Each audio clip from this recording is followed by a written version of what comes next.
Nalingi na salanga na kokakateo mabe na kubuya yango na kosala na bomoi nanga yawe limbisanga limbisa yawe limbisanga na sengi na yo Yesu alobina biso alobi avant que omona mabe pa mutu talana no epana yo moko Lungula na nous étions en mission avant mon poussière, ils en mission moninga. C'est-à-dire il nous conseille.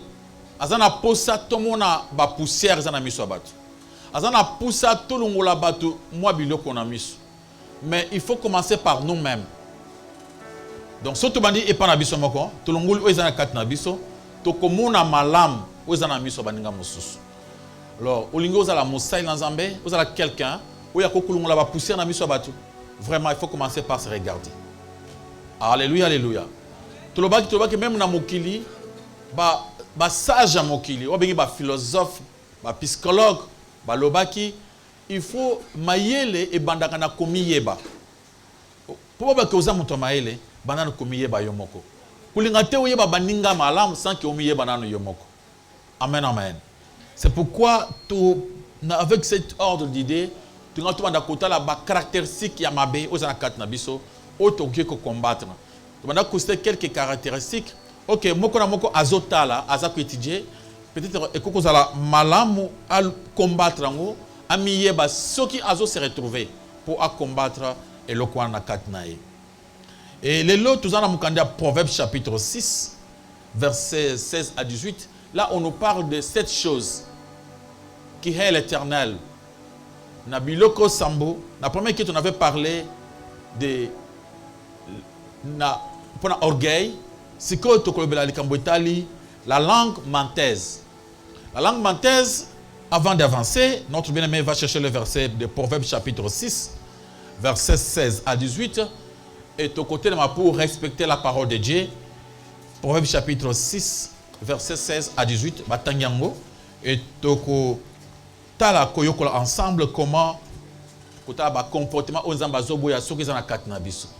Nous lisons au nom de Jésus-Christ. Amen. Il y a 6 choses que est l'Éternel, et même 7 qu'il a en horreur. Les yeux hautains, la langue menteuse, les mains qui répandent le sang innocent, le cœur qui médite des projets iniques, les pieds qui se hâtent de courir au mal. Oui, ma beaucoup ma casse pas le commun en coller sur ma scie. Akame pour la gloire de l'Éternel notre Dieu. Zambé ata isibiso abi izana biloko sambo. O Nzambe alingakati. Ya liboso balobi les yeux hautains. Tout le monde qui a un premier kilt. Monsieur Alolendo. Là, c'est déjà passé. Maintenant, on va parler de la langue mantaise. La langue mantaise, il faut comprendre. Dieu veut dire quoi par là? Est-ce que tu peux se trouver dans Kati ou pas? Amen, amen. So, la langue mantaise, c'est sa définition, il y a la langue. La langue, c'est au sens figuré, quand on parle de la langue, la bouche, les lèvres, la locution, l'expression, la manière où muntu azali koloba. Amen, amen.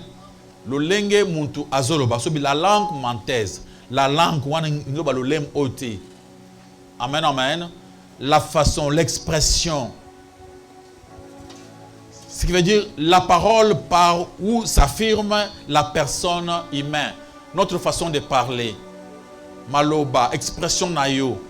So babi mantaise, mantaise c'est-à-dire muntu oya kosaka ya moi si babenga kaye mantaise, ya mbala babenga menteur. C'est-à-dire une langue ozoloba avec tromperie. Amen, amen. So babi tromperie c'est-à-dire muntu azali conduire en erreur. Ozoloba ocheba tuna erreur. ozopesa récit moko ya lokuta. Alléluia, alléluia. Récit mentaire, c'est une façon de parler d'une manière ya lokuta. Vous parlez menteusement. Vous avez maloba, vous avez donné expression ya lokuta. De balobi nzambe aina expression ya mutu oyo azoloba lokuta. Amen, amen. Nzambe aina lulenge ya koloba ya lokuta. La langue menteuse. Balobi Dieu n'aime pas les gens oyo bazaka na expression lulenge ya koloba ya lokuta. Alléluia. Acclamons pour la gloire de l'Éternel notre Dieu. Surtout qu'il y a un sens, il y a ma caractéristique pour comprendre les caractéristiques, les caractères. Il y a sens, il y a le kuta. Tout ce monde, par exemple, le col, il y a le menteur. Le menteur, il y a le trompeur. Trompeur, nous avons aussi les manipulateurs. Bateau yo baza batumoko. Un menteur en français, on essaie d'expliquer cela, mais en lingala, ils ont mokuse. Babika bateau le kuta. Un menteur, un trompeur, un manipulateur. Bazana nzungu moko. Amen, amen. Si on bien aux manipulateurs, bien aux trompeurs, bien aux menteurs, ce qu'on a kayango, to kuma koko étudier kotala ce qu'on a yango, il faut oyeba, otala, o combattre yango. Sinon, au comme l'ennemi de Dieu lui-même. Amen, amen. Bato ba luka ba ennemi partout, bato qui est partout, luka ba délivrance, luka ba ennemi. Pourtant que ennemi ya liboso azana kati na biso moko. Il faut combattre d'abord l'ennemi qui est en nous. Avant de combattre l'ennemi bazali banda. C'est pourquoi ceux qui n'ont pas ennemi monene te que zalo lem monayo, ezalo lengene yo lobaka. Si tu ne comprends pas encore que ton véritable ennemi c'est ton expression, ta façon de parler, et que vous allez malamouter. Alléluia. Acclamez pour la gloire de l'Éternel notre Dieu. Si on parle d'un manipulateur, c'est souvent bateau bazali na mwanda mwa mesure ya orgueil.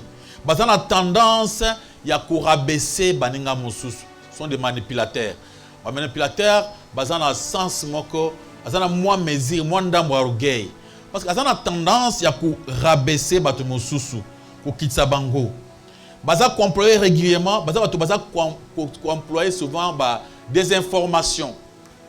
Information n'engezali il a changé en a changé information pour na couper ça avantage naé. Les gens qui marchent avec les informations, le mensonge et la calomnie. Ce sont ceux qu'on appelle des manipulateurs.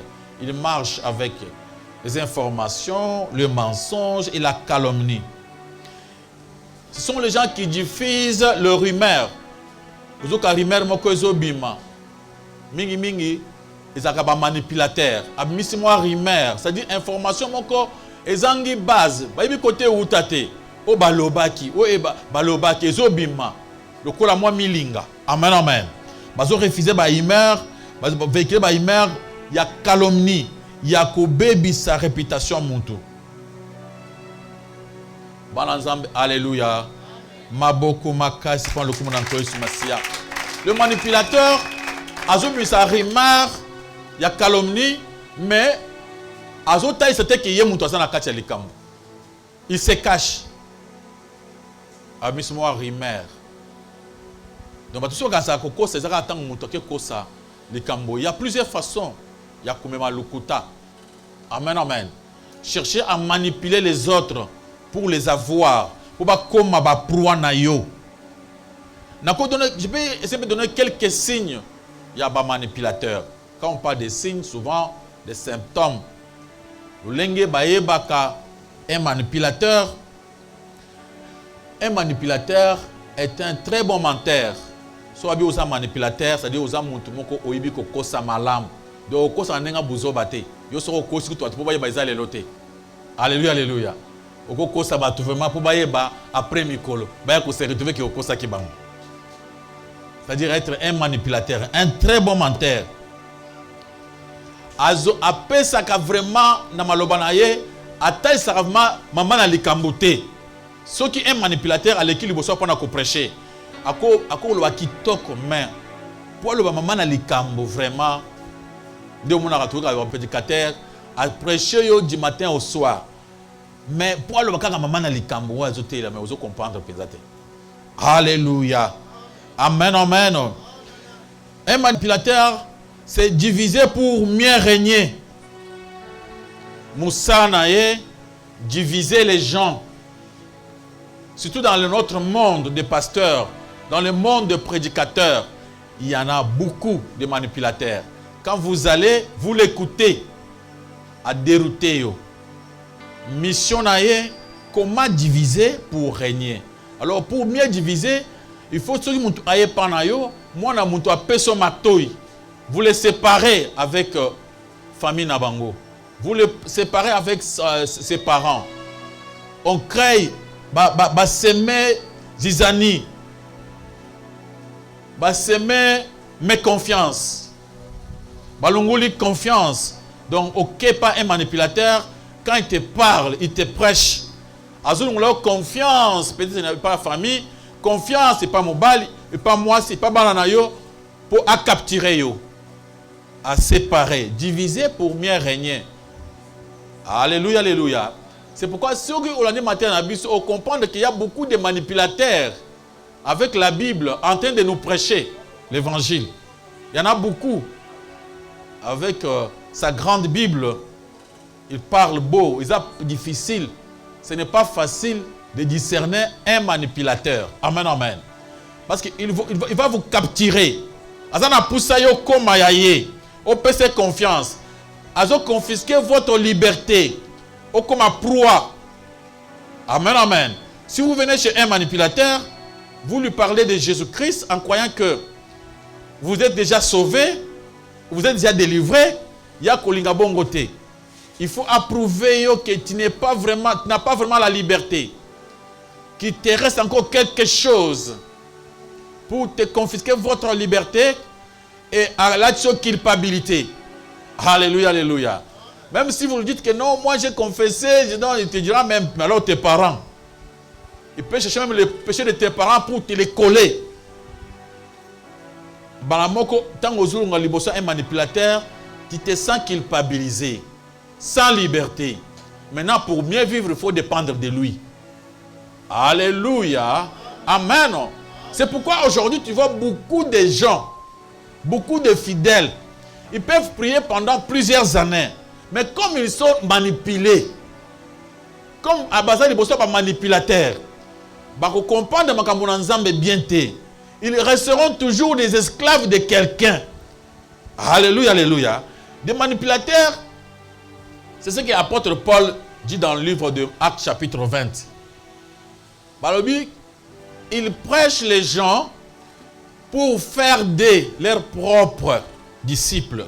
Devant un manipulateur, quand il te prêche, tu deviens son propre disciple. Balanzambe, alléluia. Moi ici, quand je vous prêche pour vous avoir disciple à Jésus-Christ. Au moment des problèmes, vous cherchez Jésus. Mais ce n'est pas le cas avec le manipulateur. Il va vous prêcher, boutique à la disciple naïe, beau dépendre naïe. Donc, boutique à la proie. Et vous vous sentez culpabilisé, vous vous sentez sans liberté. Maintenant, pour mieux avancer, il faut lui chercher lui. Bananzamba, alléluia. Amen. C'est pourquoi beaucoup de manipulateurs, ils ont basali des informations sur la parole de Dieu. Ils ont capturé beaucoup des enfants de Dieu. Aujourd'hui, au lieu de penser à le véritable Dieu, ils commencent maintenant à adorer une personne. Dans leur maison, il a la photo, il y a un manipulateur. Il croit que cette photo-là peut lui sauver. Les gens commencent à parler avec le nom des gens. Au lieu de marcher avec le nom de Jésus, ils marchent avec le nom d'une personne qu'il a manipulée. Amen, amen. Il croit que la vie se trouve dans ce nom-là. Pourtant que notre vie dépend de Jésus. Alléluia, alléluia. Et en Christ, nous sommes libres. Il y a le plein pouvoir, plein réussite en Jésus-Christ. Il y a le plein. Quand on dit le plein, tout se trouve dans l'œuvre de la croix. Jésus-Christ s'est donné, il s'est livré pour que Ngana Otobika. Alors les manipulateurs, a besoin de faire encore un autre travail. Il vous dira, il faut un gêne. Pour un manipulateur, d'abord, c'est un très bon menteur. Quand on dit d'un très bon menteur, ça dit quand il te ment à l'aise. Alléluia. Si tu es devant un manipulateur, montez mon voir. Si tu es devant un manipulateur, quand il te ment vraiment à l'aise. Donc, au consenti vraiment, non, vraiment. Bateau Munto Penza, à l'obélinga makambo sol. De peur que, quand il se même vérité, au boy vérité, et au tikali attaché na mensonge à manipulateur. C'est un très bon menteur. Il divise pour mieux régner. Il crée la zizanie, il crée la division, la méconfiance, méfiance. À créer méfiance dans quatre nayo que tu ne peux pas avoir confiance avec d'autres personnes. Et tu lui feras confiance presque à 100%. Quand tu es devant un manipulateur, tu peux lui faire confiance à 100%. Mais tout ce qu'il fait, c'est façon de te manipuler par des rumeurs. Alléluia. Amen, amen. Il se moque des besoins des autres. Quand un manipulateur parle, il cherche ses propres intérêts. Il n'est pas là pour votre propre intérêt. D'abord, quand il te divise avec ta famille, c'est pour y à gagner. Il te divise avec ton vrai Dieu. Lui, il reste, il prend la place de ton Dieu. Il diminue l'œuvre de Jésus-Christ à la croix. Moussaï 60 coups on a Moussala Pamba. Oui, là, on a eu ce qu'il faut une course pour la Massoum, on a eu le Pamba. Massoum pour le Lunga, Pessem Bonga la Massoum. Amen, amen. Oh, en Christ, on est libre, tu n'as pas cette liberté. Hier, à faire ça service, moi, il y a jeune pour Yobika. Alléluia, alléluia. Quand tu veux être je suis libre, tu n'es pas libre. Ozana Singabakoko, Yabatata Mwasi, Bapako, et Kangyo Kingo, comment il faut s'en sortir? Il faut aller chez lui payer l'argent. Tu restes capturé. Alléluia. Alors il faut être souple. C'est pourquoi Dieu n'aime pas les manipulateurs. Zongana Nakala, le grand manipulateur, tant qu'on côté dans le jardin d'Éden. Akuti Adona Eve, Bavana Bango, Babeta Masoro, Bango Moussous. Et il y a côté dans le jardin, Abandi li solo Moussous, le kola ya Sambelaka. Alléluia, alléluia. Abandi bien, Dieu a-t-il dit, Zambe alobaki, que bolia biloko nyonso na bilanga, li solo ya mutu Zambaye, l'homme de Dieu, est venu nous visiter. Bande kumbote, bozana ndako, bovandi kimia. Nzamba tindinga na ndako na bino to solola. Bokuluka kiti ya kitoko pona kopesa avanda. Abandi koloba makambo ya mabe. Bozana bitumba na ndako ya makasi. Na muni soki semaine mutu fala kufa. Déjà au tremblé. Au senti que mutu azo kufa la semaine oyo, comment se poser question. Papa lobi ezanga, maman ou bien ezamwana. Tout le monde commence à trembler. Donc denge zali boye, ceux qui n'a comme kawate, moyen ngezalate. Atali que maman na bino aruti mboka azamaka mabe abanota bino ke bana boki bana boy. Maman na bino na muni mwinde zo pelezo kufa. Mwinde zo pelezo kufa. Je ne sais pas comprendre bino pe boko samayele. Bache rimer wana déjà. Comment se poser la question? Tu vanda qui bien, maman a outil, et comme il est côté nanda. Maintenant, tu peux accoucher nanda côté. Amen, amen. Mais quand on doit commencer à vous manipuler, deba bengi zala mayele na maman na bino koyebi se ma munyo sote fungula misu. Zala mayele na mobali na yo batela muke zala mayele. Ba chena zizani méfiance et bobandi koyoka la suna nda côté. Commencez à vous regarder oh yatali muntu abi na zala mayele. Oh yatali zala mayele. Tout le monde a confiance à qui? Envers les manipulateurs. Alléluia. C'est pourquoi Dieu dit, il n'aime pas les menteurs. Je hais le menteur. L'Éternel n'aime pas les menteurs. Acclamons pour la gloire d'Éternel notre Dieu. Un manipulateur n'éprouve pas d'empathie. Il te ment, il te vole tout. Il n'a pas besoin de Yahweh Mawa. C'est un égocentrique. Quelqu'un qui cherche à concentrer tout sur lui-même. Alléluia. C'est un vrai lâche. Parce qu'il se camoufle, il se cache. Une fois, j'avais une des... Comme on dit, locataire nanga. J'attendais aussi la fin du mois pour avoir quelque chose à la fin du mois. Une sœur qui restait dans cette maison, il était visité par un prophète. Le prophète tant à côté na katiandako. Abandi kopé ça y est, il y a un homme de Dieu est venu dans cette maison à Sambela. Le monsieur a prié quand même. Après la prière, Zambé, ceux qui soi-disant Zambé, a talissé Makambo. Il parle au nom de qui? Au nom de Dieu. Madame, tant on a Sambela ndako, na muni bandako est compliqué, na muni bambele zobi ma banane zobi ma seke zobi mandako non, ndako est très dangereux. Ce qu'on va dans ndako 3 jours, c'est grave. Va demander ta garantie. Et si tu prends cette garantie, tu viens, je vais prier pour toi, tu donnes les 20% de cette garantie, alors tu verras comment Dieu va faire de grandes choses. Directement, la dame a eu peur. Aïe panangaï. Papa Kolondak, oui, papa. To solo là, na solo boy. Oh, pesa mbongo na garantie, je vais partir. Ah, maman, basa mbango boyte. Kam mbango boy kambonini. Oh, moi je vais pas encore rester chez toi. Dis-moi les problèmes. Na kutuna. Oh, ndako na yo chebilo na ndako ila dabatu. Je me suis dit, ah, maman Nabiso, qui t'a dit ça? Le prophète. Hein? Ah, maman Nabiso, c'est une aussi grâce. Donc, la prophète est Nzamba Ekuna, to benga prophète, to sambela. Alungola biloko, peut-être que moi je ne connais pas. Je dois aussi payer les prophètes. Et que moi je vais lui payer, qui nous montre les choses qui sont dedans, Ablungolango. Abi le but, tu as to benga prophète. Prophète, gros, ayami téléphone. Kout na kuta na kolonda ko yemo ko le bipe alingi pe ape sa pembongo na ye, osukolungola biloko na ndako. Ah, manipulateur a sepeli a une voiture mbang. Il est venu. Atalabo ya kwazengai. Eh, pasteur Richard. Ah oui, c'est moi. Non, il n'y a pas quitté que Zanda Kunayo. Oh, donc ce que vous avez vu que Zanda Kunanga, c'est que vous avez vu que débat est bandit. Non, monsieur, moi je vais porter plainte. Tu vois ce que toi tu as dit là, moi je ne comprends pas. Locataire, on a moi, comme ça, moi je vais porter plainte. Tu vas démontrer. Non, monsieur, je demande pardon. C'est seulement pour avoir quelque chose. Alléluia. Combien de gens batika banda ko foutre là bien à déplacer à tek sur le pango. Cette parcelle quand on est venu prier ici, on a senti dans cette parcelle et puis mi côté adal. Démon géant avant dans le pango. Alors il faut quitter cette parcelle.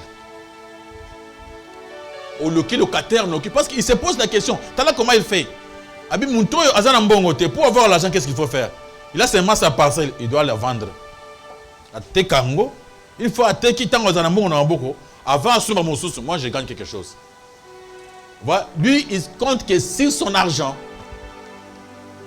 je connais une fois, on habitait avec une voisine.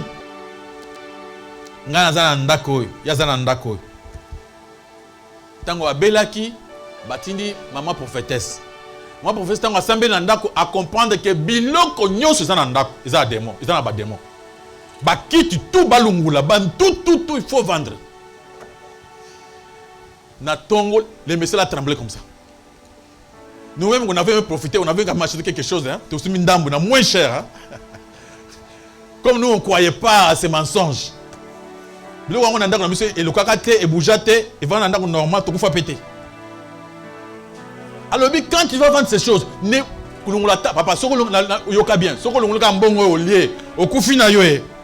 c'est ça les manipulateurs. Et les messieurs là, ils nous parlaient avec beaucoup d'assurance. Vraiment, papa Richard, vraiment pas moyen. Il faut être comme il faut être comme et donc, à ce moment, il y a $500.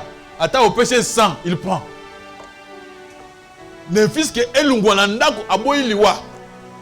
C'est comme ça avec les manipulateurs. Alléluia. Amen, amen. Ce sont des lâches, ils se camouflent. À se camoufler quelque part. Le but des manipulateurs, c'est quoi? Son objet, c'est de vous faire culpabiliser. Miner votre confiance en vous. à faire culpabiliser yo, à lunguli confiance dans la kati na yo. Dengo vani na assurance, vous êtes à l'aise. À lunguli kimia na yo wana. À pesio ba masumu, ba problème, à tu es mal à l'aise, tu commences à trembler. Donc on a mon maman on a zaka bien banda ko sambel. À comment ko trembler et comme ils sont au vent d'atta so so ba to na le pan ah so so na moni dans l'esprit mabe. Mamba yebi c'est pas manipulateur. Alléluia. Pourtant qu'en Christ, nous avons notre liberté, mais bango basé pour notre liberté. Il vous garde sous son emprise, sur son site.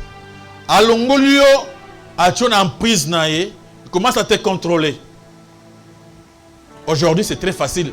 Ils ont monté leur niveau de manipulation pour faire ce qui est des rimères. Bananzamba, alléluia. Amen, amen. Je vous dis des choses vraies. Une fois, je prêchais à la télé, là où notre papa Semben, le DG Semben, était à ce moment-là directeur sur Africa. J'ai prêché, natiki parole, natiki téléphone pour que Batuba Benga. Quand j'ai prêché, j'avais reçu une dame qui m'avait appelé. Cette dame-là m'avait raconté une histoire, m'avait raconté une histoire. Ça s'est fait que ngala kuta na mobile na mwasi to solo na bango. Beaucoup histoire va betela kingai. Le monsieur était à l'aise, il travaillait. Na travail na ye azana moi le pan on a bien. Moi ndako na ya deux chambres, salon, cuisine, moi salle de bain tout bien, moi boyiri pembeni. Moi bagnole na ya mukia tambo nango. Mama bana misato. Baza kimia. Banda ko sambela te, ba monaki problème te. Wanape kufanda kana ndako na bango defo bakusambela na ndinga likolo. Mukolo mususu Zamba ye kufisa wona ndako soi-disant l'homme de Dieu envoyé par Dieu. Bande ko alléluia, amen.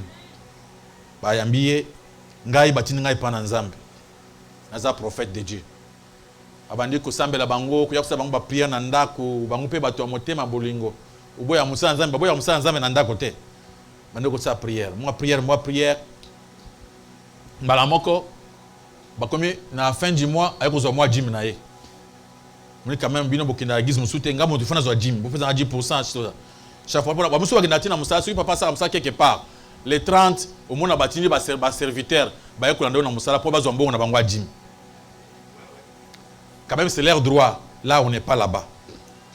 Après mkomo susu les frères là manipulateurs ayaka na ndako. Nzoka nitanga ayaka na ndako wana amuna mwana mwasi bato za mwasi kitoko bazali bien na mobile na ye azuka comment a manipuler bango tout ça il calcule mukolo moko alobi Dieu m'a dit que bino pe boya na église pourquoi boya na église te na kana ndako na bino pamba bino na église boya kate. Le monsieur et la dame bayokani avec leurs enfants toke ko sambel ba une église ba parquer voiture na bango kitoko jusque là vie bango za malamu parquer voiture na bango ba côté na église ba vendre bango ko maloba na Nzambe. Malamoko manipulateur va préparer coup. Mouvement moko bana kati église. Saint-Esprit côté église. Mouvement moko Mama wana babambie pochette moko bena milongi bou. Akoye na se bou. Abandi koloba. Bazu micro, bazu caméra, basi ba yebaki hein. Et les micros et les caméras directement. Mama loba. Ngai moko na zando kimonene. Maman Kindoki depuis quand? Banda kutu na bota mwana libu mama ngai. Maman skoli kambonini. Tulinga tulia mbali nanga na butwa lelo. Heureusement que tu es une église. Si tu es une église tek, mbele ya butwa lelo nanga lia ye. Alors ce que le poto oli a été esengenini. Pona lia yete, il faut na tikala a en église. Tikindoke kosila. Mubali azonga na ndako yemo kona bana. Pamba te na butwa lelo azokufa kaka. Maman kasi mobali no yemo ko abali ozubu mo epo nini po na zando kido na ngai foka ya kufa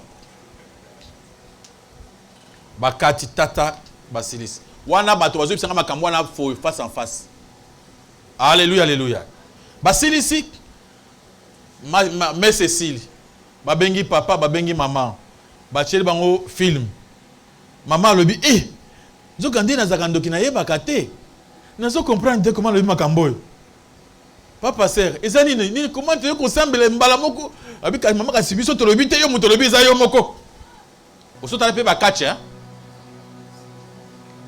Un ban en Zambie. Tu as fait sport à catch, on a au Congo. Bah tu vas y aller au Bunda, bah bête à ma coffee. Moussa, comment t'as les moniques à t'aller à l'action zété, au yo Bunda bitumba, qui m'a télécolant zété. Azwi nzembo na ye achana munoko na yo bandi ko yembala ozo yembela nzembo wana.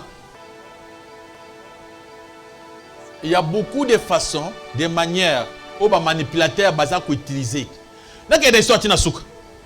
La dame bakati jugement non, papa il faut foutre en bon $300 pour la délivrance à maman. Alors il va rentrer seul à la maison avec les enfants. La maman devait rester à l'église pour pas purifier. Yebisa ye ato sanyonso. Papa yebise to sanyonso obika. Kozongi nanga kindo kinanda côté. Le monsieur est parti. Atiki mwasi na ye kitoka otiko bala na maboko ya manipulateur. Esuka nini? Esuka ke maman a commis mwasi ya pasteur. Petit moko bazana ye amoni ke ye vie kona ba pese moi 300, ba pese moi 400. Ya bi vie kasinga yo jopo changa ilogote. Oh, petit kusa nanga. Ngai ngande mukunzi. Mais vie na moni zolisa ngate. Petit amoni mabe aki ateki bando. Tant vérité bimi papa lobi moi c'est nga basenga je na pasteur po atikala. Moi ça lobi te yo muntolobi na tikala na tosa. Nazali na bango liboso na nga boy baso a débat. Moi ça lobi okozo isanga na libala. Mbala lobi yo na libala nga yo su na libala te. Ozamba si mabe. Moi ça lobi te yo ozamba mobali mabe oki otinga pa pasteur na o pesa ba condition. Libala wana ti lelo sa nini? Amen amen. Au comprendre musala ba manipulateur, ne vous laissez pas séduire par les manipulateurs. Un trompeur, c'est quelqu'un qui induit quelqu'un en erreur. Amen, amen. À côté en erreur. C'est pourquoi Dieu n'aime pas le menteur. Toi, tu es quelqu'un qui prie. Alléluia, alléluia. Il y a des gens qui vous disent des choses. Dieu m'a dit. Est-ce que c'est vrai que nous avons un Kambouana? Ce qu'on a un pressentiment, le que Dieu t'a parlé. Ce qu'on a personne d'autre n'a mounin d'autre boy, d'autres ça comme sous. Quand Dieu m'a dit, on dirait écoutez dans là, il se bonjour monsieur, va dire à quelqu'un comme ça, non. Alléluia. Maboko makaspan le comme dans collection. Un manipulateur a qu'à faire les choses. Il peut te faire manquer le respect de tes propres parents. Il peut te faire manquer le respect de ton mari. Il peut te diviser ton mariage. Il peut te faire les choses. Amen, amen.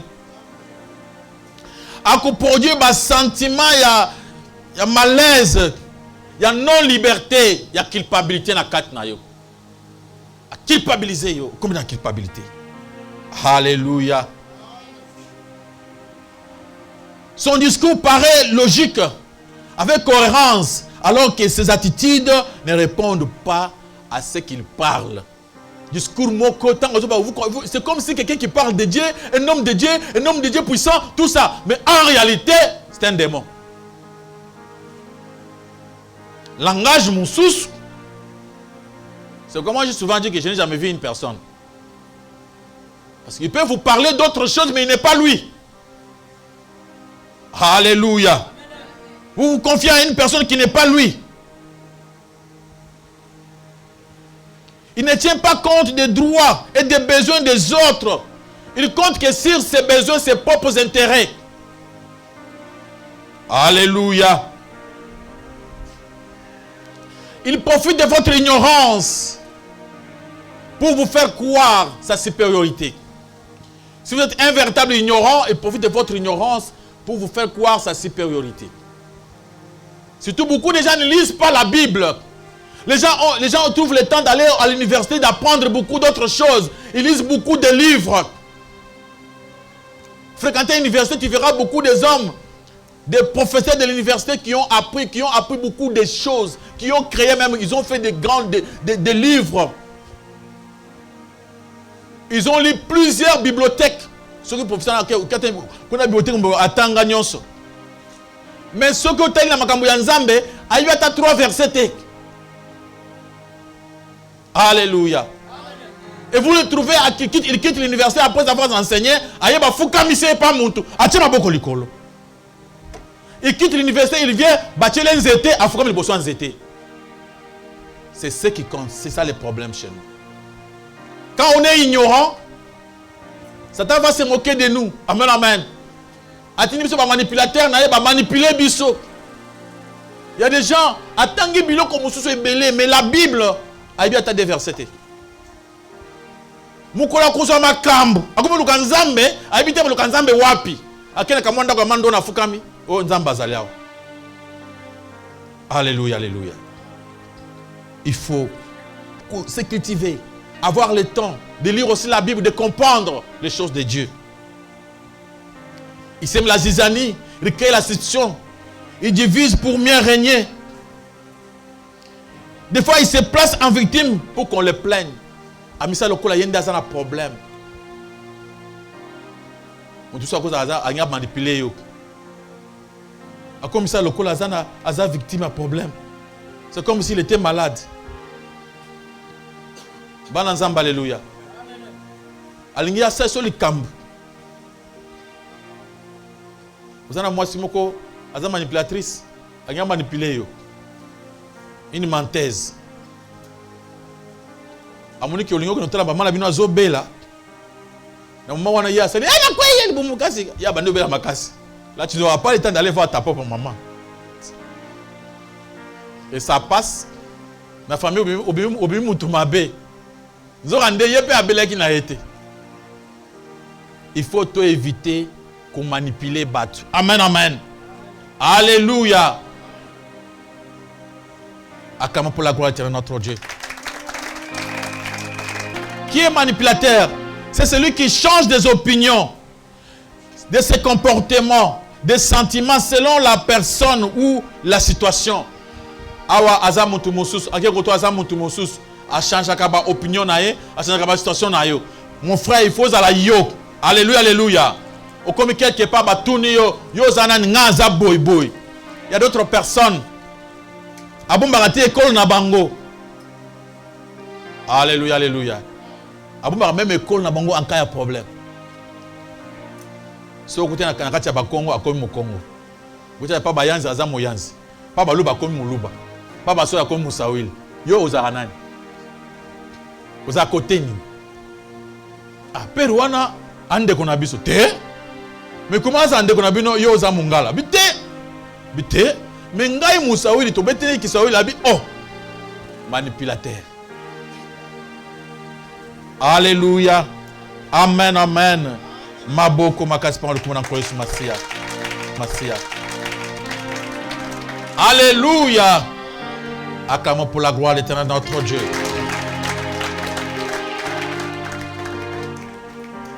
L'objectif du manipulateur, c'est de créer une dépendance avec sa victime. Il va créer que yo obandako dépendre na ye. C'est pourquoi bato bakenda na église pendant ko sambel. A comme so retourner, a comme bien passer papa na ngai, dadi na ngai. Ba boti ekuna. Abi abotami na molimo. Abotami na molimo. Papa na propre akoya na ndako. Ba teremise libanda. Bayambi nanu papa spirituel. Soki papa spirituel na ndako zanya kitoko ya kolela. Papa muboti. Bako telemisa yo na telematena parce que azandoki. Tango ya nyoko mi tango tanga ba kelasi a dépenser mbongo na kindoki ba futi minerval oboité.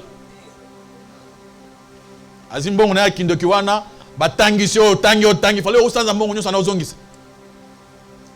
Ba manipuler yo mbala moko, bato basa manipuler facilement.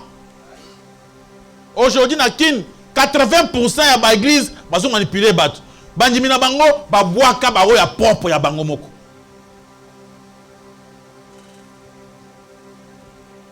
Alléluia. On apprend avec quelques versets. Psaume 34, versets 13 à 14. Quel homme aime la vie, qui désire prolonger pour jouir, qui désire la prolonger pour jouir du bonheur? Préserve ta langue du mal, tes lèvres de paroles trompeuses. Olingi opamola manamokili. Olingi vi. Ndeko batela mbanga na lukuta. Nakamwaka. Muna muntu aza bien, batema mwana nzambe bien. Soka matika likolo cher abandi lukuta.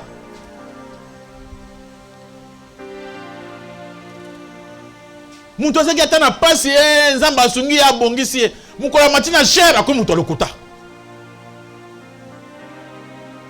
Alléluia.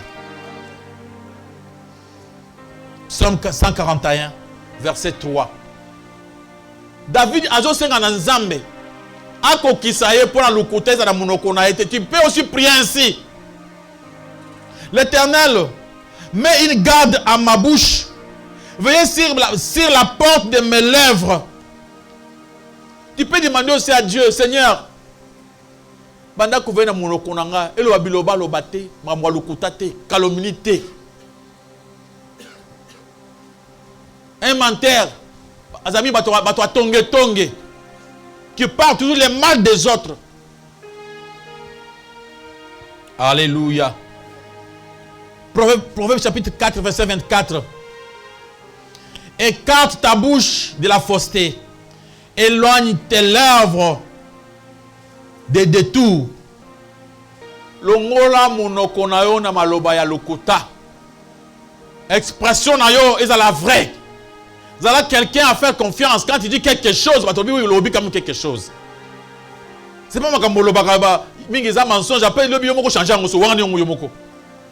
Mais yo monto ebisa qui na le ngai. Ah vraiment. Yo ka bien te. Pourtant que tu l'avais dit. Alléluia. Tu peux lire aussi dans les Proverbes chapitre 10, versets 18 à 19. Celui qui dissimule la haine et des lèvres menteuses, et celui qui répand la calomnie est un insensé. Muntu aza ko dissimuler koyina azali ko bimisa malemo ya lukuta mbebo lukuta azali ko loba toujours mabe ya batu. Il y a des gens comme ça. Makambo ya batu yebi bien te. Beta masola makambo na yo.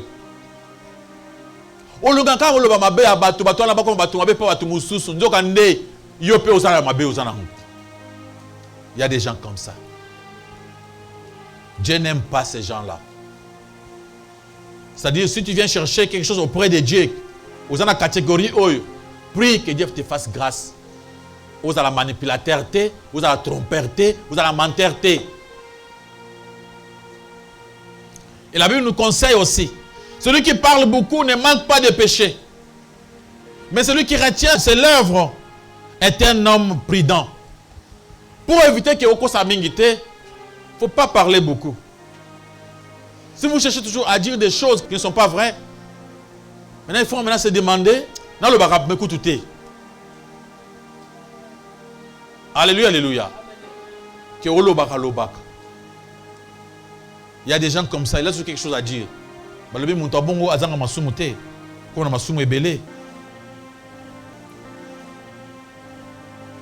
Proverbe chapitre 13, verset 3. Celui qui veille sur sa bouche garde son âme. Celui qui ouvre des grandes lèvres court à sa perte. Acclamons pour la gloire de Jésus. Balobi, celui qui veille sur sa bouche garde son âme. Veillez na monoko na yo, obate la vie kende liboso, nzambe apambola yo. Amen, amen. Ezali sum mabe mingi. Ya kufungula babi aba bakomi na Bible ngate. Babi ofunguli mbebo minene. Alléluia. Là ce n'est pas moi, au passer à la babi bon côté. Balobi, celui qui ouvre des grandes lèvres. Tu peux lire aussi dans ta Bible. Hein? C'est Proverbe chapitre 13, verset 3. Alléluia, alléluia. Même si on habite au fond de la rambanga minelle pour le bateau. Alléluia, alléluia. Tu es au fond de la rambanga minelle pour le bateau. Oui, habité. I, babimaki, bazalaka, namunake. Oh, ndeko omuni, namuni bango mibale. Yo muni bango wapi? Oh, j'ai vu. Yo quand c'est n'engena za boy, attends za quelque part na muni ndeko na biso église to sur la sous-terre. Alléluia. N'engena za passer boy. Na quelque part na muni maman na biso sambela na ye, quelque part. To sur la sous-terre. Po yo komona biso. Amen, amen. Tout le monde maman, comment tu vas bien? Tu es matin quelque part. Tout ça va bien. Ah, papa, c'est là où tu as transport, on appelle ça. Pendant qu'il y a un transport, on appelle un terme. Non, mouni bango. Non, mouni passe à mouni comme ça le boy. Au fond, mouni banga mounen au lobby. Alléluia, alléluia. Au bêtis du soleil, ma belle à moutu à bateau, et bien camboté. Alléluia. Oh, pasteur wana za ndumba yo monaki ango wapi yo kenda ti omuni ndumba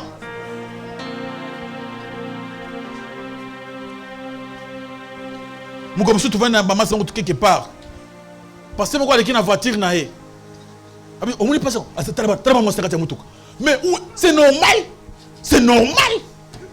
à cause de la petite sœur na ye yo est-ce que yo ba famille na bango. Alléluia, alléluia. Batela mbanga na yo. Alléluia. Ya bato, vous allez répandre calomnie, ya papa bato, ayebili kambote, maman bato ayebili kambote, o créer rumeur et bande, mona bango. Et bandaka bongo. Il paraît que mona ki bango. Il paraît que mona ki bango. Ce qu'on moni biso les êtres soleil, c'est normal. Attends, au côté tu vas dans la terrasse, c'est normal. Amen, amen. Et c'est normal. Nga dans la voiture nanga, na moni maman na biso tout ça mi na kanaye, na kati amoy. Papa oké te maman ko kota na mutu kate ba mona biso. Alléluia, alléluia. C'est comme ça avec des manipulateurs. Alinga l'onglo l'église, avec OK comme moko boy, jisani moko boy brou na mona. C'est tous les filles d'autrui, tout ça il faut respecter les filles d'autrui. Amen, amen. Nga lobaka tobo ti bana basi na bana mibale beta lisolo soko za ngo sira polo ba ke mwana wa ndumba il faut zala omuni bango ti ozaki na témoin ya chambre na numéro ya chambre tango ba koti ba futi mbongo na réception yo za présent otali ba koti confirmer. Amen, amen. Pour dans le bateau, mais quand même, que tant que bazo côté ah ça j'ai vu. Mais yo monika bazo le kananzela vraiment. Moi se bani ma bé hein.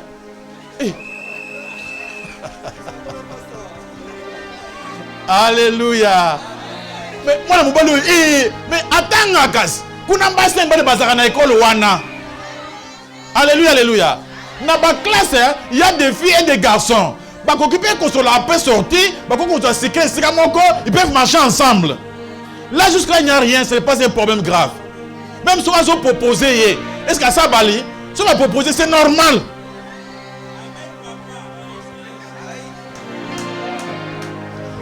Pourquoi on a le bagamara bon?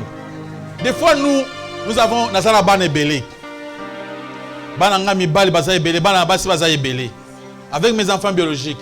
Si moi, on a mobile, à quelque chose, il peut venir à la maison, il prend mes filles. Non, je prends pas passer dans le comme la moi secret, tout est dans un restaurant. Yo, mouna kak. Amen, amen. Ya, il y a un jour, qui n'a pas tout est dans un restaurant comme la moi secret. Bah, qui est dans un restaurant, va vendre place à bien, parce que moi, le quoi qui toque, le col à benga qui tarabi. Eh, Bangoana, église Oyo, église Oyo, Bangoana. Mais il y a un restaurant. Amen, amen. Est-ce qu'ils ont péché pour aller dans un restaurant? Bana oyo Bangwana, Bazouliana, easy Mukilo. Le bio comment va comme ko sambela. Alléluia. Zamba sunga biso vraiment. Celui qui veille sur sa bouche garde son âme. Si vous encouragez ou s'approcher. Ah, bonjour, vous allez avoir. Puis ça me botte. Ah, bino boko sani. Tu es que les mois est loco. Ah, ngape bulu kilangate, tu sais on a programme te. Eh, bachi on a programme te. Bon, yo il pris à restaurant pour les arrachers, bachi on a programme te ba kucho ndengini. Parce que ba yena mambo on a ba calculer. C'est voilà ce qu'il faut, c'est qu'appelle les sous. Alléluia. Celui qui ouvre des grandes lèvres court à sa perte. Pourquoi? Quelle perte? Dans le bêtis, sur le gars ma baie, ceux qui est comme un gars dans ma toy, mukol nga na ko pambulama, na ko banga yo. Amen, amen. Langage nanga, et ko ki ko poussa li pamboli musika nanga. Et comme on y a mutu na pambolami, alors bien tu peux banga be nanga na pesa été. Mais ce qu'on va te kimbanga, li pamboli na ye pesa ni. Ekolanda peyo batilambanga ume na mokili. Alléluia, alléluia. Mon frère, tu peux lire ça dans le livre de Jacques chapitre 3. Jacques 3 nous demande beaucoup de choses. Alobi esengel abi batoso basaka masumu. Mais mon toit battre la kambanga a parfait. Pour y aller ma sumo tika na kati na ye, moi ba tuso mona ngo ezate. So ke pa na Nzambe, Nzamba limbisa ma sumo mbango. Amen, amen. Batela mbango. Koloba biloba lobate. Kokosa kosate. So kama koloba ezate, vandaka kimi. Kubeta masola batu pamba pamba te. Calomnie. Ils ont ma baie, camouflage, ils appellent ma baie. Vous allez faux témoin. Alléluia, alléluia. Vous pouvez savoir rapport, vous pouvez la paix, la terre, vous avez bien té, vous avez la maîtrise dans votre thé. Amen, amen. C'est pourquoi Jacques a conseillé à lui, comme on dit, ça va battre té. Mais au contraire, le bapé ma malamu na bango. Beta masola malamu ya batu. Okuma loboko na Nzambe. Maboko makasi pa lokuma na koyesu masi. Ephésiens chapitre 4 verset 29 elobi maloba mabe ya mabe ya kotonga ya koyina ya mabe ebima na monoko na yo te. Beta masolo muntu nyonso mukili oyo azaka na mabe na malamu. Beta ta masolo ya malamu oyebi wanas. Muninga zo pia ta valeur na mukili. Alléluia. Pourquoi beta le solama pour disqualifier? Banda ko sambel. Doit éternel. Est-ce que nga za menteur? Za manipulateur? Na tambu isaka basongi songi? Ou bien na mutu malam? Aide-moi na kima, na discernaka, na yebaka, ko discerner isika batu mabe bazali. Aide-moi na yeba ko marcher na katia komi bate. Bate na mbanga nanga na kubeta masolo ya batu pamba pamba. Koloba masolo batu na yebi bien te. C'est un bon moment pour des questions. Mon frère, ma soeur, ma question na yo, ça nous aide beaucoup, tes questions-là. Ça fait assez que d'autres personnes qui sont loin de nous comprennent aussi, parviennent aussi à saisir quelque chose du bien.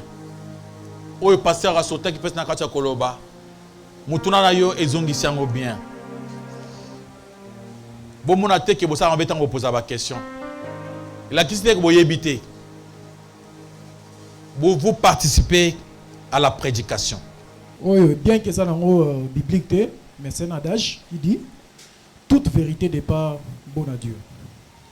Parce qu'il y a des vérités au bêtis en famille Panzani, société Kouei et des histoires.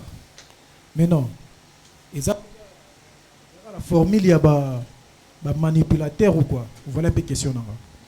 Même dans la Bible, balobi na biso batelambanga ko papa en bate. So ngo beta masolo yo moko oko beta. Mais ya baninga ko beta te parce que ça peut te créer toi-même des problèmes, même si c'était une vérité. Et si balobi toute vérité n'est pas bonne à dire, c'est parce que na katia ko ba vérité oko komite ka yo moko. Bana nzamba alléluia. Uva na katia nzela boye. Na sac na ngao yo, ils ont $50,000. Na tout ça, ba pesa ngamo $50 na china sac oyo. Ba to ba vendre un semi bazawan. Soi ba mibi ba bandi bazawan. Ba ça on va te tuer. Pourquoi? Parce que tu as dit la vérité. Donc selon Zambé, tu vois quand les gens se marient, ba pesi nako. Il y a des chambres. C'est-à-dire, dans la chambre, ils ont secret. Et si tu penses ça, au Missan Libanda, au Missan n'importe qui, ils ont encore la bilambate. Et au Koko détruire Vino Mobimba à cause de la vérité, il y en a qu'on a au Missan Libanda.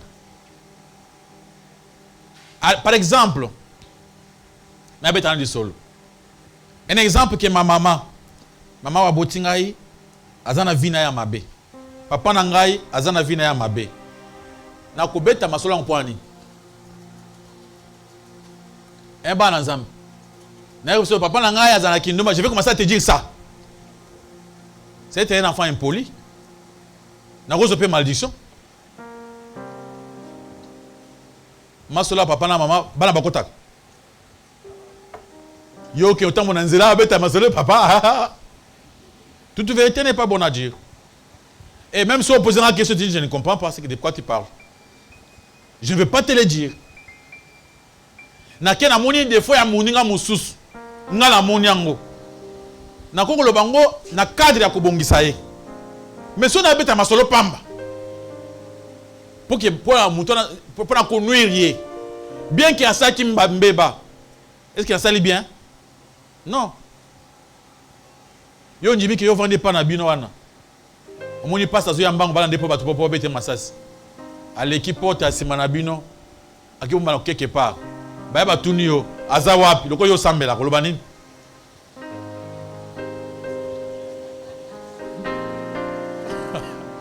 Amen. Mes frères, au sambela, dis-nous la vérité. Au moins peut-être que bazar arme ba bete masasi kabo. Yo so atuni yo sambelaka le bel biso solo. C'est quoi le but? Toute vérité n'est pas bonne, hein? Il y a des choses, même comme Elio, même Zamakambo, au garder aussi pour ta vie, qu'on ne peut pas expliquer aux autres personnes. Pour respecter d'autres gens, pour leur respect, tu gardes secret. Alléluia. Vous avez la parole. Je voulais poser devant vous. Bon, je voulais demander par rapport à la situation familiale, bato baya kana famille pour na semer querelle. Par na bango étant que biso bana nzambe, toko zongi c'est la bango nini. Pour bazo semer division. Kati na bomo ya bato. Okomona mutu moko bozaki bien na ye, mais tellement bango baye, baye ko cha division na kati. Comportement nini otoko s'afficher devant bango. Merci pour la question. La réponse se trouve dans le livre des Romains, chapitre 12. So kitina sekuna balobi, la vengeance reste à qui? À l'Éternel. On ne peut pas se venger. Un chrétien ne se venge pas. Un chrétien, il faut longa mabena malam. Mon Christo a conseillé la muntu mabete. Nous sommes des chrétiens. Le fait de faire du bien à quelqu'un, ça nous donne la force que Nzambe alongi sabiso. Biso dans les chrétiens, dans notre la christianisme, aimez vos ennemis, priez pour ceux qui vous maltraitent, faites du bien à ceux qui vous haïssent. Pour un long ennemi, je lui fais du bien. Alors moi, je ne le venge pas. Longa mabena malam. Moto asali mabe, yo sali malam. Asali mabe, yo sali malam. Maintenant tu verras comment toi tu seras maintenant vainqueur. Les sorciers, bangonde bazongi sa mabe na mabe. Mais biso ba chrétien, zongi sa mabe na malam. Même ba prière ba tosambela kawana balobaka. Je te maudis, na kombo na Yesu, papa na nga kufa. Eza ba prière ya bandoki. Les chrétiens ne prient pas comme ça. On peut voir dans les versets Romains 12. Verset 19. Ok. Vous trouvez un mot.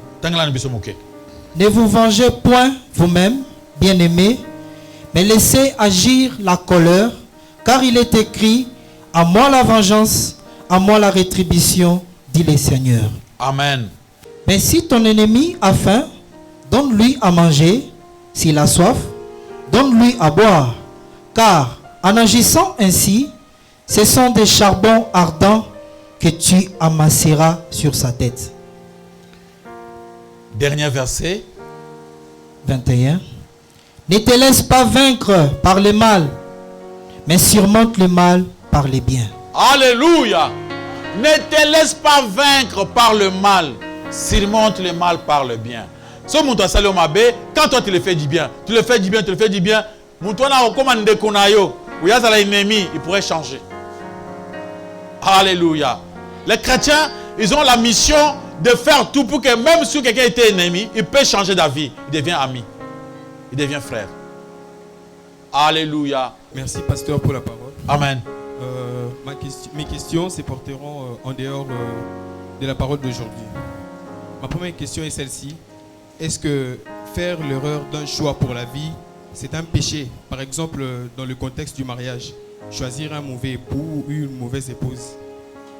Ma deuxième question, est-ce que le destin, c'est une question de choix ou tout est déjà tracé par Dieu? Merci. Je commence avec la deuxième question. Les destins, c'est une question de choix. Là, il parle des destins. Ou bien on parle, quand on parle de si ça devient que c'est Dieu qui avait déjà tout placé et comme un favoritisme. Pour comprendre la question dans la deuxième question, ça se trouve dans le livre de Romains chapitre 8. Romains chapitre 8, le verset 28 dit ceci. Là, c'est là où on commence le premier destin. Voilà. Toutes choses concourent au bien de ceux qui aiment Dieu. Premièrement, si toi tu aimes Dieu. Et deuxième verset commence à parler, il y a destin, il y a prédestination. C'est-à-dire, Nzambe aza Nzambe na bolingo. Asaka favoritisme te. Ache bolamu na ye pona batu nyonso. Bato bakolinga ye. Bakopambolama, bakomona Nzambe bakokende lola. Nzambe ache te batu musu bino ka bokende enfer, bino ka bokende lola te. Là, il a mis pour tout le monde. Si tu veux faire un bon choix dans ta vie pour être béni, la Bible dit dans le livre d'Éternome chapitre 30. Alors, à partir du verset 15, 16 jusqu'à verset 19, Zamba lobi, na tchenze la mi balé liboso na yo. Le destin dépend de notre choix. Si j'ai choisi, na moi na Nzambe, c'est mon choix. Je peux refuser, je peux aussi faire un autre choix. Na moi na Satan. Bache, mbuma yangoyo, tu manges au boinga Nzambe. Tu ne manges pas, tu restes avec moi. Je peux faire mon choix. Nako sa choix ya koboya kolia, ba vanda kitango la bazolia te. Et mo komusu ba kolia. C'était leur choix. Le destin dépend de ton choix. Tu veux être béni dans la vie, il y a des conseils pour les gens qui vont te suivre pour être béni. Yango le bakamingi, la réussite ce n'est pas un souhait. Amen. Mais c'est un choix et le respect, il y a des décisions nyonso. Il y a aussi des prix à payer pour la réussite. Moi, il va payer le prix. Quand tu crois que tu payes du témoin récemment, Zamba dessiné aux universitaires. Au vent des panabino, quand c'est autant gâté, Timbalamoko comme à dernier niveau. Au Yepembalamoko, au nom de Dieu, tu commences à défendre. C'est seulement au nom de Dieu. Parce que Dieu t'avait déjà prédestiné au combat. Muntwatanga. Alors tu passes des fois à professeur, Saint-Esprit et peu sur le bango. Non. Tu dois faire les choix. Tu dois prendre la décision et tu vas payer le prix. Alléluia. Première question. Le choix d'un époux, ce qui est un mauvais choix, c'est un péché. Comment est-ce un mauvais choix? Bananzambe, alléluia. Bananzambe, alléluia. Avant de faire le choix est tombé par rapport, il y a un projet nabiso. Par rapport, il y a une vision nangai. Ceux qui ont une vision à boy, nous avons une sambelak. Nous avons un Christ. Nous avons un moi sur Ebin Zambe. Pour que nous puissions dans libala. Tout sambela ensemble. Il y a boy ensemble. Tout le monde qui Abraham tant moi na yabala. Alors bi akende abala moi si amboka nangai na sens nini. Moi sur Ebi bikzali na mboka na bango. Le mboka na biso za ba Christ. Après à Tony, ayeba moi si za pembe na mai. Parce que mai wana c'est dire la parole de Dieu. Moi si wa sambelak. Dans le monde, la femme parfaite a zalakate. L'homme parfait n'existe pas. Ce que ce soit le choix, au sol lingi moninga, au kolinga etina souka. Ce que lingo boya ezayo. Amen amen. Nzamba pesi ba condition et que ça va te se séparer. Mais ceux qui te connaissent ba condition wana te, yo lingi na monto, au sol lingi. Mais le problème est anine. Yo za na poussa au manipuler monto.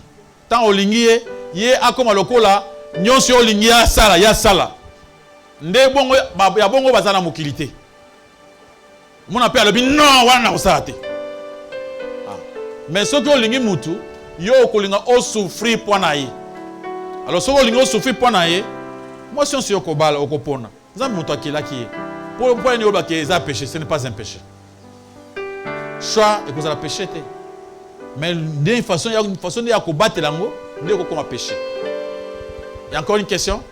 Nalinazo a manqué une explication au pesa qui pona moi si alanda ki maloba ya mobali ngai obongo siko pona bongo mobala ko limbisa ete mais exemple a prophétie o ya ba prophète. OK. Alanda ki maloba mobali na ye azaki manipuler ye mongo pe manipuler sikoyo nga pe na senga ki mobali pour alimbisa mite me kesania le monsieur là ne voulait pas comprendre na sola ki na façon nyonso abi ya kolimbisa te.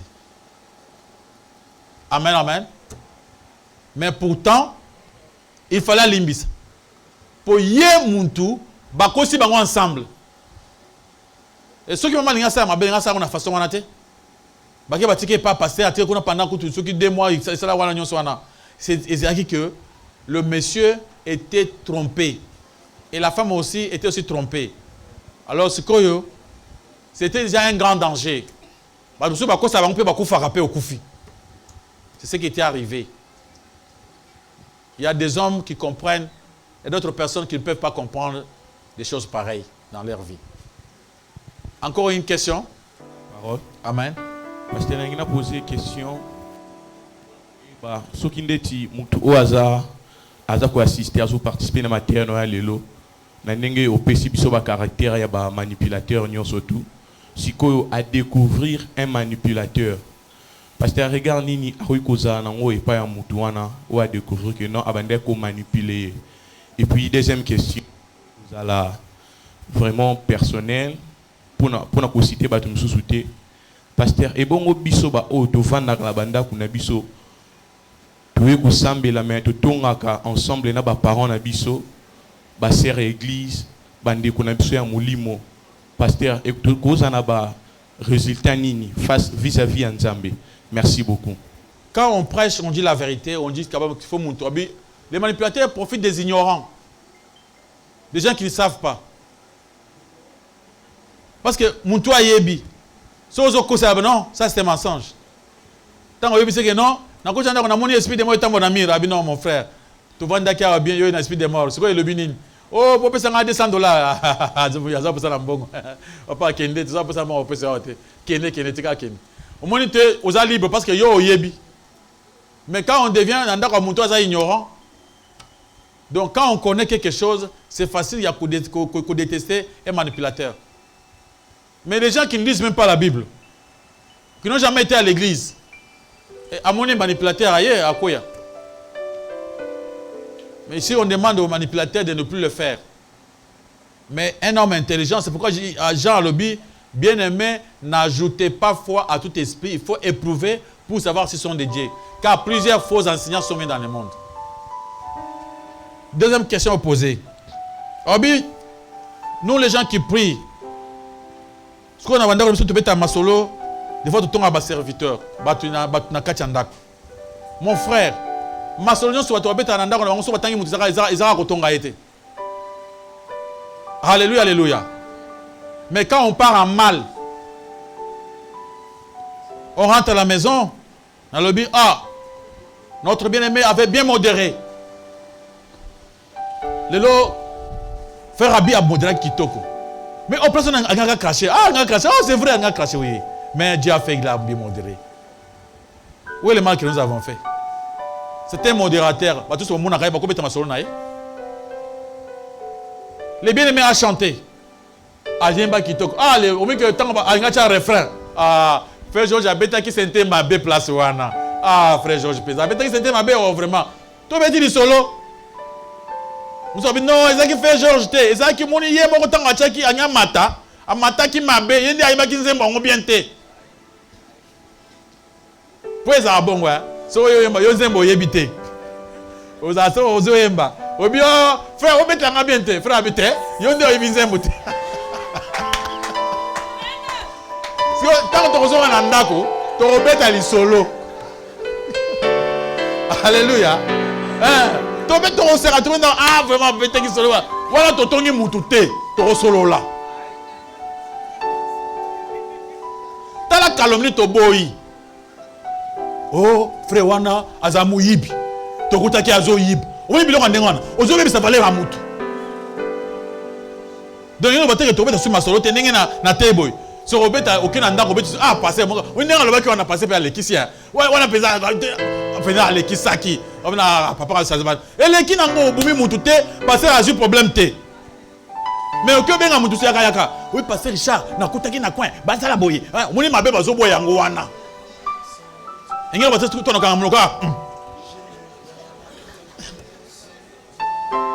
Alléluia, alléluia.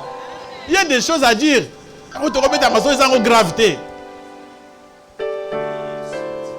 Tu as sorti de nanda tu as bandé tu mets ma soeur na bisos tu mets ma soeur na bisos qu'on a les zaki oh qui ngana maman qui a témoigné qu'il est là c'est vrai vraiment a témoigné kala Zambé ça il a témoigné le sous Dieu soit loué kingani oh na kutu na témoigné et qui zambuka bilo témoigné non yo pesa mbele Zamba son témoigné et le kinango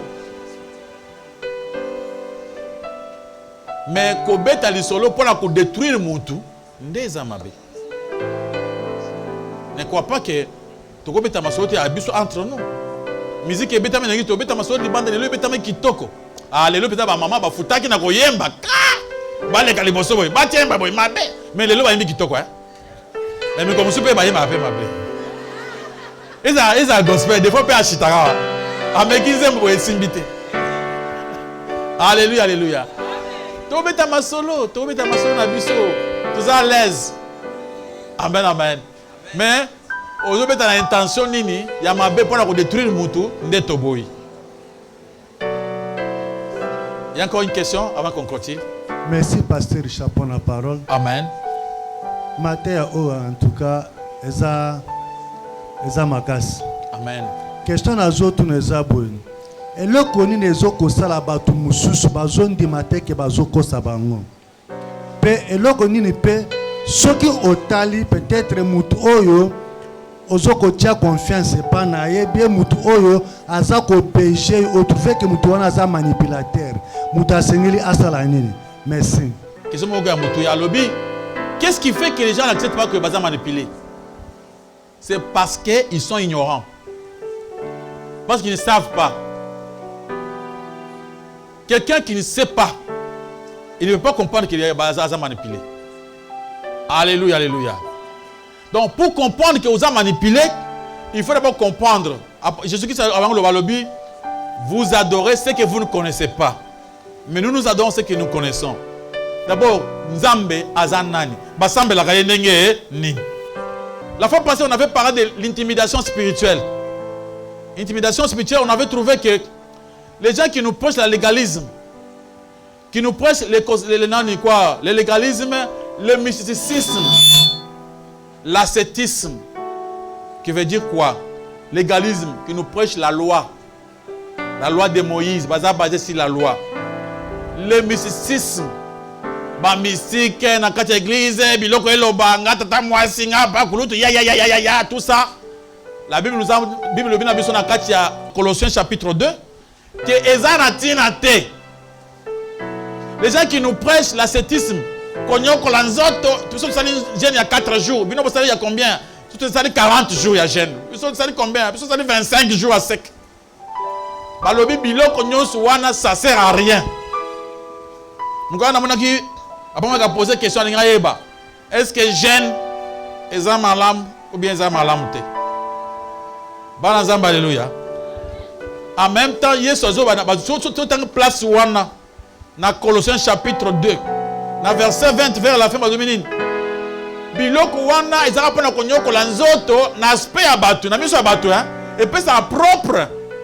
Et puis simplement qu'on semble la propre papa on a la linzala, atambola na nzala na ye, anyokwami, tout ça. Mais Bible dit ezana tinate. Bana nzamba alléluia. Vrai jeune auquel Dieu prend plaisir, nana yebi angote. Nzambe asepeli na jeune oyo asepela nango ezana Esaïe 58. Salawana nzamba pambola yo. Ya kulala nzala ezaka makambo sali mais ezaka un problème te mais ezaka na tina te. Je veux dire ezaka na tina te. Nzamba ko epa na yo te po olali nzala non. Nzamba ko na yo po lakisi bolingo, olingi batu. Osungi, okabi. Bana nzamba alléluia. Bongo batu susu bazana munga ngapekisi ala avant nzala te. Donc, ce qu'il y a un peu de prière n'a été. Alléluia. Alléluia. Alors, tu comprends que les gens là, Batouana baza manipulés. Pourquoi? Parce qu'ils ne savent pas. Ils ne savent pas. Alors, quelle est l'attitude des gens qui comprennent? Donc, si tu comprends, au bandit qu'on éprouver. La question était supposée par notre bien-aimé, c'est presque la même question. Notre bien-aimé, tu sais que les bandimiyanan, il y a Éphèse, Basalaki. Balobi, bomoni, bo juger, ba faux enseignants. Après, bo trouver ba menteur. Alléluia, alléluia. Donc, Dieu a besoin de bandimi. Oh, ba teye, azuma lo bananzam. Ngai comment passer à prêcher à tengati n'avait pas passé tout solo là. Papa au tey biso bien mais ba combien wa bondenge nini. Papa lobi wala ba verser aux ziwana. Na bitres na tanga na Bible atango yo tanga ki a usuka ngape na tanga ki botu na suka. A poser suka. Na poser question avec kene ya lobi. Tana ke pona son à lobi, abiso boke bana ye na moni mutu na bien. Alléluia alléluia. Ceux qui ont bandi ko poser ma question. Na lo ba mingi. Tu vas poser ma question dans l'église. Quand il y a une question, on peut te poser la question. Sois un menteur. Jamais qui ça. Mais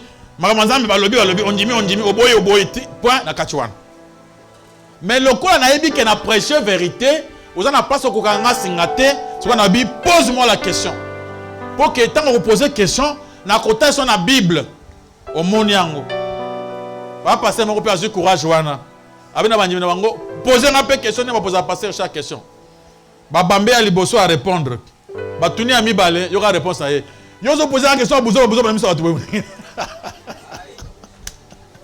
Question est à mon université à compter ses athées. Maintenant quand on est libre, quand on est dans la vérité, on est tellement libre. Je ne me suis pas prêché, j'ai prêché Christ. Si on pose question, na croisons na Christ, ce n'est pas moi. Alléluia, alléluia. C'est quoi batu oyo bakoyo baza manipuler, il faut se retirer. Ba kolisa sagesse na bango, ba comprendre les bons chemins. Pour marami tourner na kati église wana. Batu baké ko sambel. Ben me djibina muke. Toké ko sambel na église. O to mona na kati église wana. Toké ko sambel. A pas passer asimbi kazaka na ye. Abandi ko bunda na batu.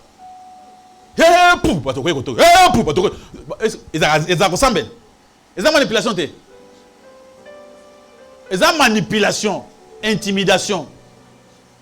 Il va vous intimider. Mouvement. Il n'a pas prêché. Les gens vont tomber. Après, ça va tomber. Allez, vous réveillez, vous partez. Allez, le président mouvement, il y a un mouvement à Nîmes. Il y a encore une question avant que je clôture. Pasteur, ma question est celle de savoir ceux qui calomnient et zappent péché, il faut confesser. Calomnie, c'est le fait de couper sa faux témoignage. Na likambu muntu asalité. Bana nzamba alléluia. Na ozo muntu abatu likambu asalité, ozo pe sa témoignage wana comme un faux témoin. Ezaye na monaki yeni ngasaki makambo wana. Ata osango pembeni batu bayebite. Na pesa exemple, mbongo bunga kina ndako. Batu na miso batu na zimbongo bayebite. Yo kozonga pembeni. Père, na monaki ezaki ngani. Na monaki ngazoyeba. Kolobanga te. Mbala moko est-ce que ngana mutu wana siko ngana kwa ndoko nzoka ndeza kaye mukola ko pusa pembeni na ngai na kubanda ko tinde musika wana na pesa confiance pas na yo manipulatrice oyebi singa ezaye siko à ce moment là onyokoli mutu wana osali péché munene oza obligé oya kolobake okosaki makambo. Amen. Donc, c'est comme les faux témoins. Donc, dire le mal de quelqu'un. Ok, on met à l'isolo. Au moment qui frère wana ser ba tambol. Donc, la mikolo yo. Bino ba frère na ser boza moke boy. Ça, il faut que na ser ba frère mon soir. Ba bien aimé. Dans le monde, il y a des logiques à suivre. Amen, amen. Ba fi ona ba balité. Ba zolo ka babala. Bagration dans babalité. Bazoka basa nini? Peut-être na kati ya kotambola tambola na sa mona ki bona mwasi moko alinga proposer yo nga to yebite. Na kotambola tambola sa garçon moko garçon pe nga proposer yo nga to yebite. Donc une fois de kola a comme nani. Ba be ngani c'est fi hein. To susika na kati ya église boy. Ah moninga mwasi comment un bien yo publier mon thème.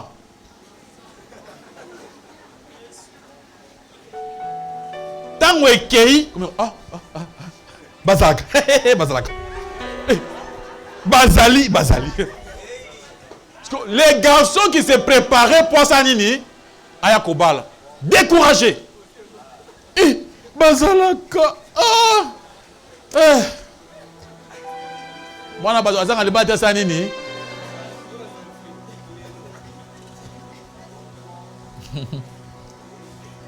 jeune garçon toke babiloko wana. Donc moi bana basia baza ko la bino bana mibalite. Muntu ko sa salinga ke bandakala aluka moyen ya ko yebise makambo. A se préparer. Ata la famille na bango. Anda malembe. Yo yeka mamoko pipi.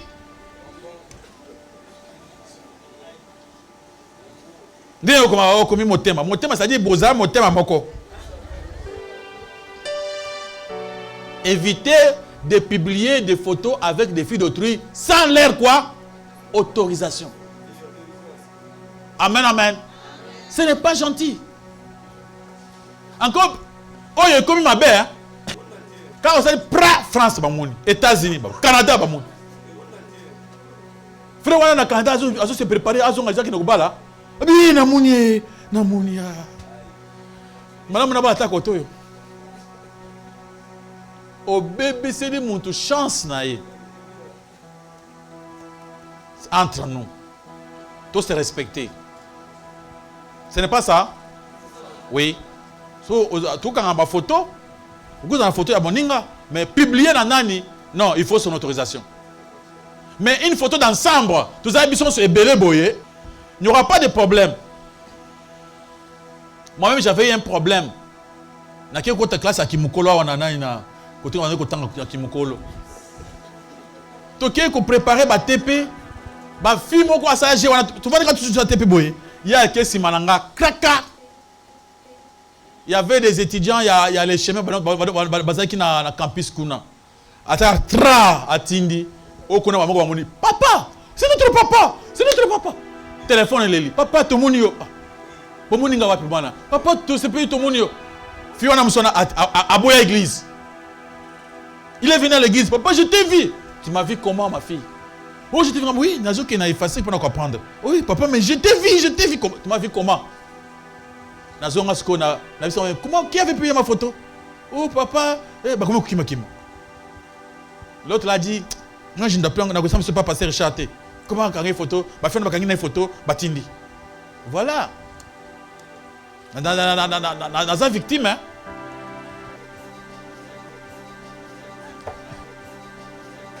Hein? Donc la sœur de l'église a quitté l'église. Il sait qu'il prie avec nous. Il a campus qu'on a. Attends, que papa, tant on va publier comme tu connais, qu'on va mourir en bas, moko. Ça c'est des pasteurs Richard.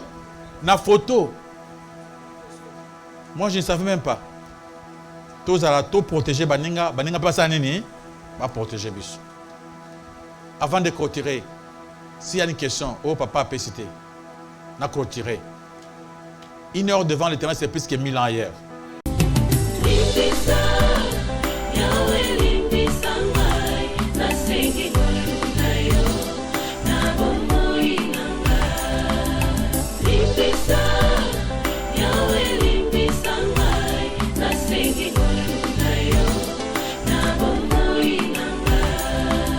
Malamu nalingi nasalanga nakokakateo mabe nakoboya yango nakosala na bomoi nanga yawe limbisanga.